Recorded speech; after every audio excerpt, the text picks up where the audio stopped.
our minds are always working. We're always thinking. Constantly thinking. And that's why when we have what to think about, it's very good. But when we don't, that can lead to disaster.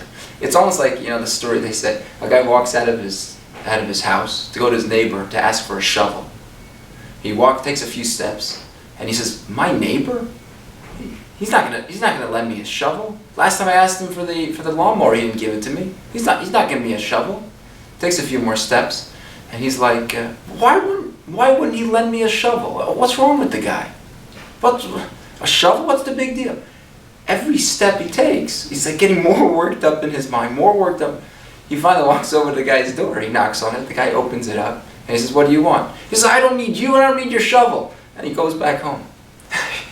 And the neighbor's standing like, he doesn't know what he's talking about. Because our minds, our imagination, it just makes up these stories.